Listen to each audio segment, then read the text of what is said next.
Et puis, puisque nous parlons de la question d'assainissement, c'est aussi l'aspect environnemental qui est concerné. Je reçois sur ce plateau Monsieur Ahmed Simouri.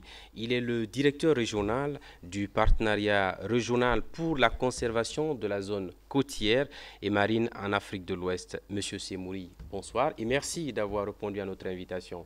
Merci à vous de m'avoir invité et de m'avoir donné cette occasion de parler des problématiques environnementales sur votre chaîne.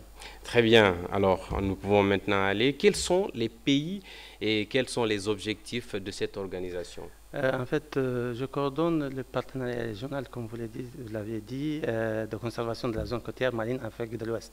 On entend par là les pays du nord de l'Afrique de l'Ouest, de la Mauritanie à la Guinée, intégrant donc le Cap-Vert, le Sénégal, la Gambie, la Guinée-Bissau et la Sierra Leone.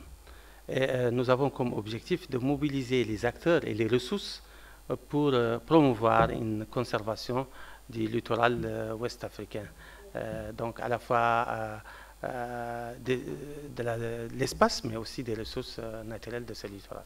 Alors, moi, j'ai envie de vous poser la question, pourquoi avoir mis en place ce partenariat? Est-ce que c'est parce qu'il y a un problème?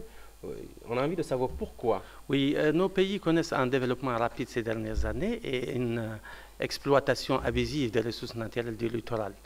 Et cela devrait s'accompagner justement par des mesures de précaution.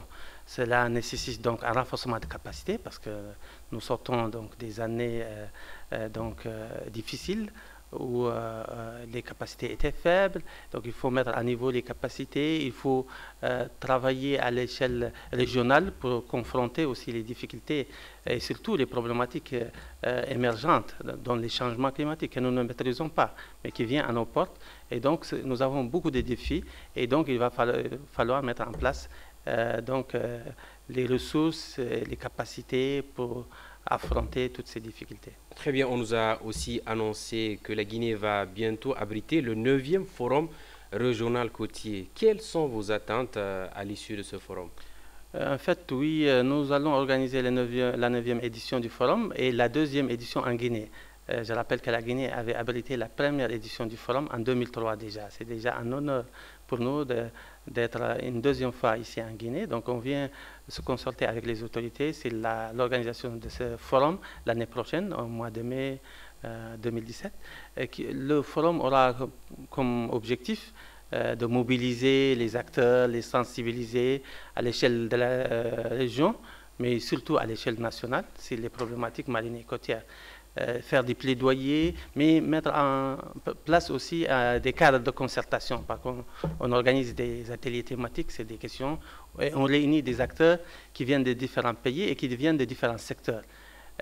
Surtout, les acteurs de la société civile se trouvent avec les acteurs étatiques, avec les acteurs du secteur privé. Tout le monde discute de la même problématique et échange sur les préoccupations de l'heure. Très bien, mais aussi on a envie de savoir, vu que la Guinée est le premier pays à avoir abrité ce forum aujourd'hui encore, on reprend le flambeau pour la 9e édition. Dites-nous concrètement comment le PRCM intervient en République de Guinée. Nous essayons d'intervenir en Guinée en appuyant des acteurs locaux, à travers le renforcement de leurs capacités. Donc, nous organisons des formations thématiques spécifiques, nous formons des étudiants, mais nous sensibilisons aussi les acteurs, nous travaillons avec eux sur des problématiques qui les préoccupent, mais nous mettons en œuvre aussi des activités de terrain. C'est ainsi qu'en Guinée, nous avons créé des aires marines protégées. Avec notre appui, le gouvernement les a créés. Nous avons renforcé les capacités et puis nous avons sensibilisé les autorités. Très bien. Je rappelle que nous étions avec Monsieur Ahmed.